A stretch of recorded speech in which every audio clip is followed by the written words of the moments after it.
Okay, let me see here. I'm trying to find the question earlier. Okay, the tribulation since the temple is being rebuilt. Okay. Now, let's go to the book of St. Luke, the 20th chapter. Okay? Or St. Luke 21. All right? Because the reality is that the Israelites, the children of Israel, have been under tribulation, okay, since the fall of Jerusalem. I mean, really, when you go through our history has always been a tumultuous one, okay? A one that's chaotic, a one filled with mischief, warfare, rebellion, so on and so forth, okay? Now, of course, I know people, we also have the prophecy of tribulation, or what some may call the Great Tribulation, when you read in the prophet Daniel about the final 7 years, so on and so forth. Okay, so let's go to the Bible first in the book of St. Luke, chapter 21, verse 20, to see what Christ has to say about the Israelites in tribulation. It says here in the book of St. Luke, chapter 21, verse 20, and when ye shall see Jerusalem compassed with armies, then know that the desolation thereof is nigh. Then let them which are in Judea flee to the mountains, and let them which are in the midst of it depart out, and let not them that are in the countries enter thereinto. Meaning those who are in the countryside, on the outer skirts, let them not enter into the city of Jerusalem. Verse 22 says, for these be the days of judgment, that all things which are written may be fulfilled. Verse number 23. But woe unto them that are with child, and to them that give suck in those days, for there shall be great distress in the land, and wrath upon this people. And they shall fall the edge of the sword. So first and foremost, it says in verse 23, but woe unto them, meaning trouble or destruction unto them that are with child, and to them that give suck in those days, for there should be great distress in the land, and wrath upon his people. So what our people experienced leading up to 70 AD and during the time of 70 AD was tribulation. Okay, Christ said that there would be great distress and wrath upon this people, or great distress in the land and wrath upon the people. Verse number 24 says, and they shall fall by the edge of the sword, and shall be led away captive into all nations, and Jerusalem shall be trodden down of the Gentiles until the times of the Gentiles be fulfilled. Okay, so this was tribulation that our people experienced leading into 70 AD. And even after 70 AD, there was much tribulation upon the people of Israel. Okay. Verse number, well, you can continue reading on, but Christ gives different signs that would take place leading up to, of course, his second coming, but also some of the signs going back to Matthew 24. Some of those signs were also prevalent during the time after his crucifixion, when persecution really started to arise upon those who were followers of Christ. Okay, now,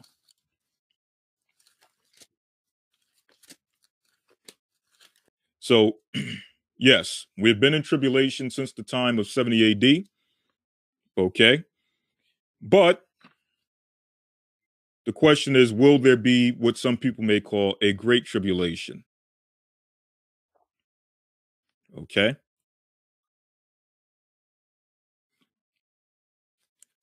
And what we call the Great Tribulation is likened unto the birth pangs of a woman, which is why the scripture I'm looking for is very key. Okay. All right. It'll come to me. Let me go to Jeremiah,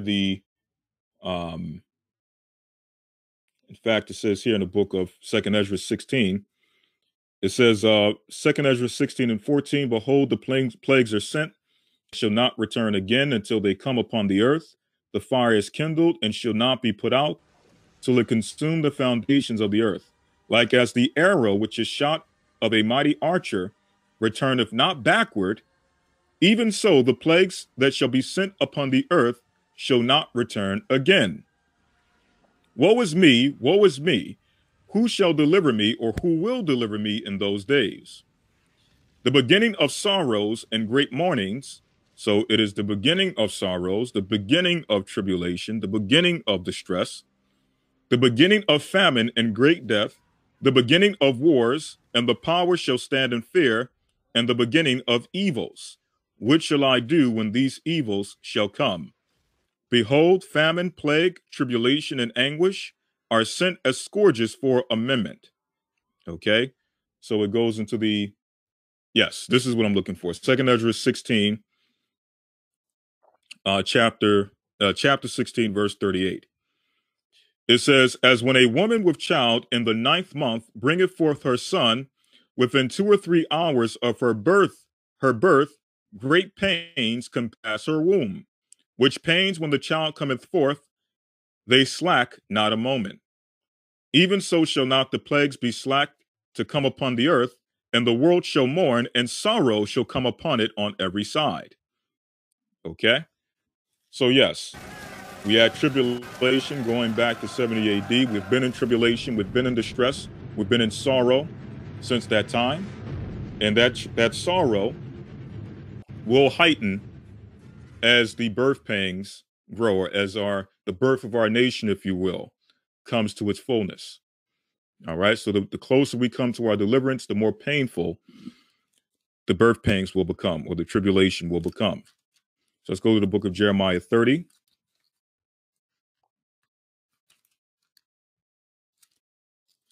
And then we'll go to 1 Thessalonians, the 5th chapter. Okay.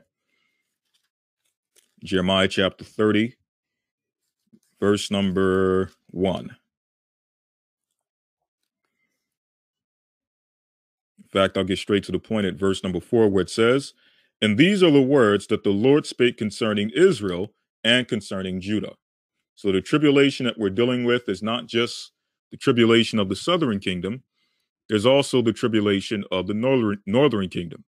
So we know that before 70 AD, the northern kingdom Israelites were already taken out. They were already dealing with tribulation and sorrow, going back to 721 BC.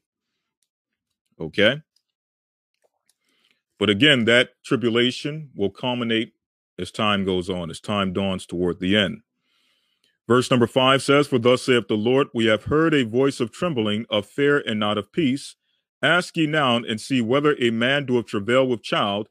Wherefore do I see every man with his hands on his loins as a woman in travail, and all faces are turned into paleness. Alas, for that great day, or for that day is great, so that none is like it. It is even the time of Jacob's trouble, but he shall be saved out of it. So, another term for that great tribulation that will come upon the earth is Jacob's trouble. Verse number 8 says, for it shall come to pass in that day, saith the Lord of hosts, that it will break his yoke, that I will break his yoke from off thy neck, and will burst thy bonds, and strangers shall no more serve themselves of him. So this is also a part of Jacob's trouble. The Most High is doing this to ultimately break the bonds that the Gentiles have upon us. But before that can take place, we must go through great pain and tribulation. Now, getting to the actual question, are we in that tribulation based on the idea that they are building a third temple? Okay. Let's go to the book of 1 Thessalonians, the 5th chapter. It's a foregone conclusion that this okay. third temple is going And we constantly hear this from year to year. You constantly hear that a temple is being built. The temple is being built, but really nothing comes to fruition. Okay. But here it says in the book of 1 Thessalonians chapter 5, verse number 1, and the one I really want is 1 Thessalonians or 2 Thessalonians 2. That's the one I really want. I'm going to read here in 1 Thessalonians 5 and 1. But of those times and of the seasons, brethren, ye have no need that I write unto you. For yourselves know perfectly that the day of the Lord so cometh as a thief in the night. For when they shall say peace and safety, York City, it is such a beautiful September day today. Although Midtowners, heads up, traffic is going to be bad. Here's why. That's right, a lot of world leaders in town. We've got President Putin, the Pope is going to be in town. So roads are going to be closed off on short notice. Make sure you have a couple different ways to get to work. I am committed to trying to achieve a peace agreement between the Israelis and the Palestinians. The president believes forging a historic peace agreement is possible and believes his son-in-law is especially fit to achieve it. He is so great. If you can't produce peace in the Middle East, nobody can. This is a historic moment for humanity.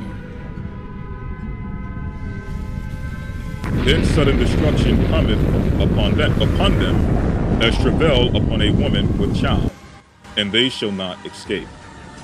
But ye, brethren, are not so in darkness, that that day should overtake you as a thief. You're all children of light, and the children of the day. We are not of the night, nor of darkness. Okay? So a key point or a key focus of noticing when a time of tribulation is at hand is when they're constantly talking about peace, okay, peace resolutions, okay? That's a great sign of war or tribulation at hand. 2 Thessalonians chapter 2, verse number 3 says, let no man deceive you by any means, for that day shall not come except there come a falling away first. And that falling away took place in 70 AD. We read that in the book of St. Luke, the 21st chapter, where it told us that they shall fall by the hands of the Gentiles and be led away captive into all nations. Speaking about the children of Israel. Verse number 4 says, who opposeth and exalteth, or it says here, and that the man of sin be revealed, the son of perdition, who opposeth and exalteth himself above all that is called God, or that is worshipped, so that he as God sitteth in the temple of God, showing himself that he is God. More centuries. In Jerusalem, the Maccabees rededicated that temple, and restored Jewish sovereignty in this land. And it was here in Jerusalem, some 2,000 years later, that the soldiers of Israel spoke three immortal words, Hal Habayit Be'adenu. The Temple Mount is in our hands. The Temple Mount is in our hands, Okay, so this took place when the so-called Jewish people went into the land of Israel and began to claim that they were the people of God, that the temple of God had been restored since the Jewish people, or because the Jewish people have gone back into the land of Israel. Okay, so it says here in verse number 5, remember ye not that when I was yet with you, I told you these things. And now ye know what withholdeth, that he might be revealed in his time. For the mystery of iniquity doeth already work. So the mystery of iniquity, this big mystery of a great antichrist or a man of sin revealing himself to the earth as the opposer of God, Paul is stating that that man or that spirit was manifested during his time. And it was manifested through the Roman Empire. Okay? So everyone is waiting, people are waiting for the third temple and the Antichrist to rise up from the third temple, so on and so forth. A lot of these things, that spirit has already been revealed from the time that Paul and the apostles were operating during the ministry in their time. Okay? Verse number 7 says, for the mystery of iniquity doeth already work. Only he who now letteth will let until he be taken out of the way. Meaning the Most High will allow him to operate until it's time for him to be judged. And then shall that wicked be revealed, whom the Lord shall consume with the spirit of his mouth, and shall destroy with the brightness of his coming. Even him whose coming is after the working of Satan, with all power and signs and lying wonders, and with all deceivableness of unrighteousness in them that perish, because they receive not the love of the truth, that they might be saved. And for this cause, the Most High shall send them strong delusion that they should believe a lie, so on and so forth. Okay? The Antichrist will sit in the temple of God, and he will declare to the whole world that So, he is to answer God. the question whether the tribulation period has started since they're building the temple, the reality is that the tribulation has already started. It has started from the time that we have fallen in 70 AD. Okay, which caused a complete desolation of the children of Israel. You had the first fall in 721 BC of the northern kingdom. Of course, the southern kingdom went through 4 different captivities, but eventually they were ultimately dispersed from the land forever during the time of 70 AD, okay, where they would never return to the land, okay? So that tribulation, that has already started. Now, as far as a great tribulation, has that started? Based on the prophecy of a temple being built. There's really nothing that goes into, a temple being built and that being a sign of great tribulation. Okay? What they've established already in the land of Israel is already a sign, okay, that the mystery of iniquity not only was working during the time of Paul, but has continued to work from generation to generation and will continue to operate and work until Christ comes to judge them. Okay? So hopefully that answers your question. Someone asked about Isaiah 47 verse 2.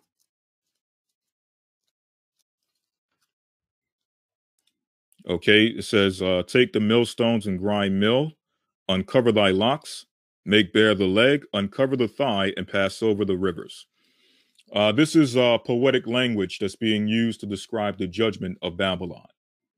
Okay, in other words, the Most High stating that this kingdom, the kingdom of Babylon, will go from being the lady of kingdoms to being revealed as being the whore, so to speak, of the earth. Okay, her nakedness will be shown. It says here in the book of, when you go to verse 1, it says, come down and sit in the dust, O virgin daughter of Babylon, sit on the ground, there is no throne. So she will be taken off of her high horse, off of her throne, and she shall be shown for who she really is. Speaking about the kingdom of Babylon.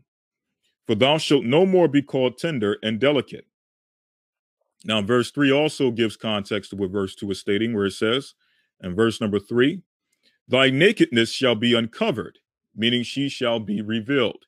She shall be exposed. Yea, thy shame shall be seen.